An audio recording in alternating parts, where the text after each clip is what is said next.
денесіне холофайбер салмас бұрын біз ілгектерін тігіп аламыз. Мен міне жіптен 3 ілгек тоқып алдым. Жаңа көзді қалай тоқыдық, дәл солай амигуруми шеңберімен ілгек тоқып алдым. Ілгектің көлемінде өзіңіз білесіз, үлкендеу аласыз ба, кіші аласыз ба. Мен тек қана бір қатардан тоқыдым. 6 бағаннан тұратын бір ғана қатар тоқып алдым. Осы үшеуін тігіп, дәл ортасына келтіреміз. Бізде дәл ортасында 4 ілмек бар, тоқылған мана 4 қатар бар. Сол 4 қатардың дәл ортасына осылай қойып, үстіңгі ілгектен бастап тігіп шығамыз.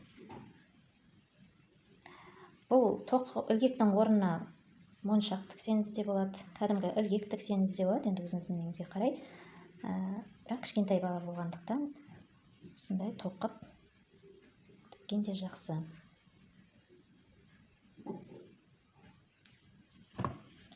Бұл ілгектерді манағы сәбіз тоқығандай айналдыра тоқып, мынау менде былай жайпақ жатыр ғой ілгек, айналдыра тоқып, былай бүршік тәрізді етіп те тоқып салуға болады. Бала қолмен былай ойнайтындай қылып. Мына сәбіздің ұшы сияқты тек екі ғана қатар тоқып, сонда ол бүйтіп бүртік болып тұрады, томпиып ілгек. Олай да болады, мен бірақ қалған ілгегін солай тоққанмын.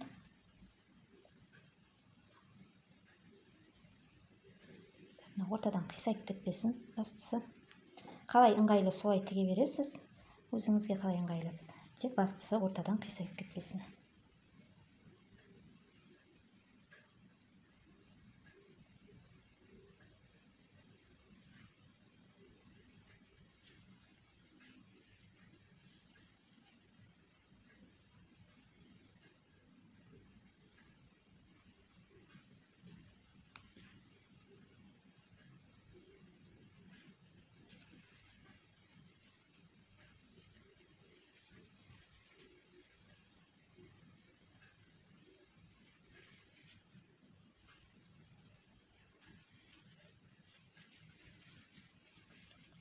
Іш жағынан бекітеміз.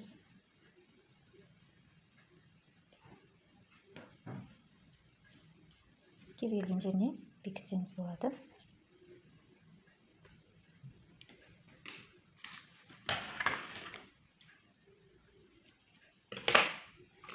Міне дәл осылайша ілгектерді былай қойып тігіп шығамыз. Мінекей ілгектерін тігіп, денесін холофайбермен толтырдық, енді басын тігеміз. Басында да бізде 18 қатар баған, денесінде де 18 баған. Алдыңғы жағынан қарап, міне дәл ортаға қойып аламыз басын. Осы күйінде ұстап тұрып, міне денесінен басынан бір ілмек,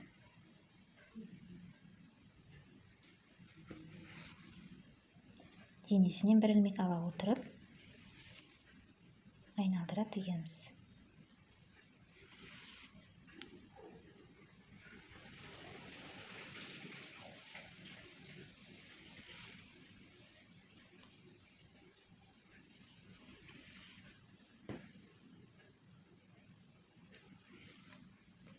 Бұл жерде де өзіңізге ыңғайлы әдіспен тігесіз. Тек басы дәл ортасына, алдына қисайып тұрмаса болды.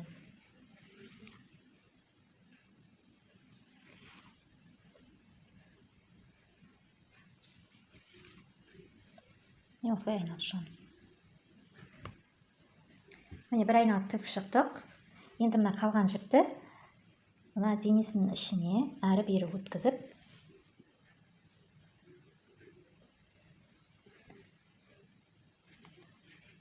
жібереміз. Қатты тартпаңыздар, мынандай қылып қатты тартып қалмасын.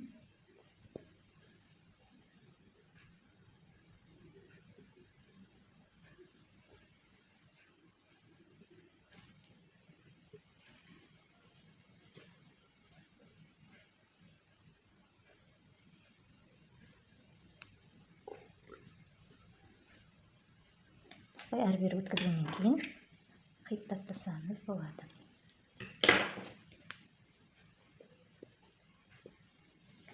Міне, енді ақ қаланың аяғын тігу қалды, және шарфымен бас киімін тоқимыз. Енді ақ қаланың аяқтарын денесіне тігеміз. Ол үшін мына астынан бастап, мына ортадағы шеңберден бастап 8, қатар санаймыз. 1 2 3 4 5 6 7 8. Міне 9-шы қатарға аяқты қоямыз. Алдын ала қойып, мына инемен шаншып қойып көрсеңіздер болады. Мүмкін сізде енді әркімнің тоқуы әртүрлі, оған да байланысты болады. Мынау аққаланың аяғын қай жерге тіккенде денесін ұстап тұратыны.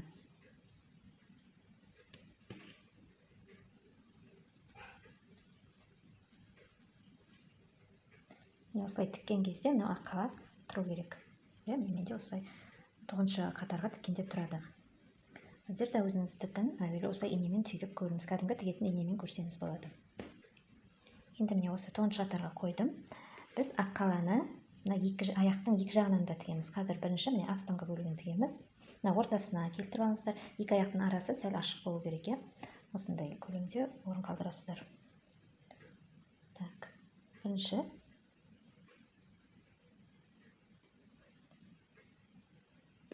денесінен бір ілмек алып, мына аяқтың міне мына жерде бір тізбек бар, мына жағында, және мына жағында бір тізбек бар. Мына ортасынан емес, сол мына екі жақтағы ілмектерден тігеміз.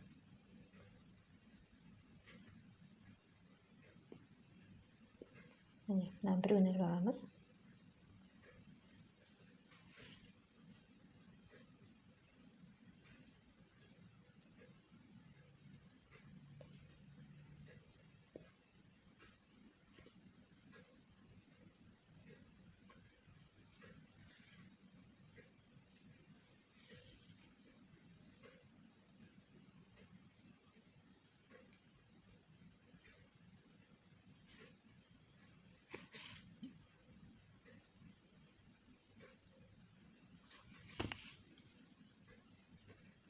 Өте қатты тартпаңыздар, өте қатты тартсаңыздар, мына қатарлар тартылып, мына аралар ашылып қалады.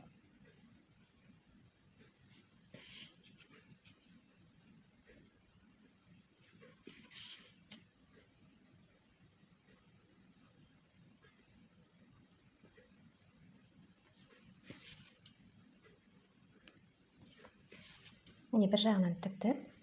Енді мына инеміз бен жібімізді екінші жағына өткізіп аламыз. Енді міне мына жағынан тігеміз.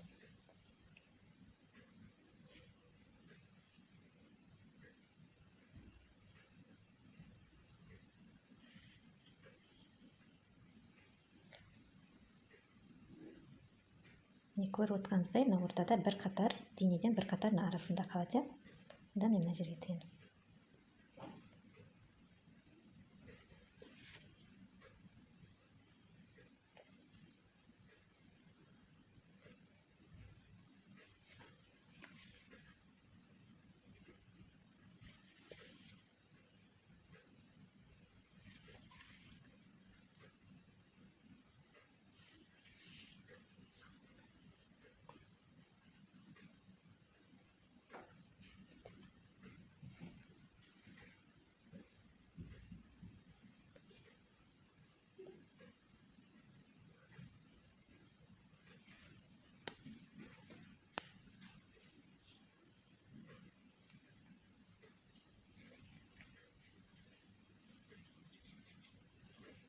Тіктік.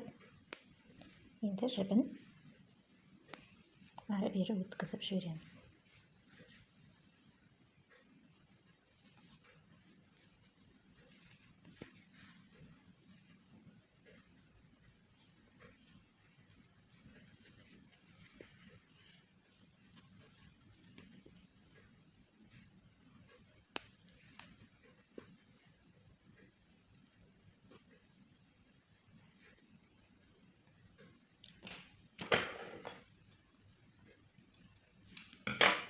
Дәл осылайша екінші аяғында осылай тігіп шығамыз.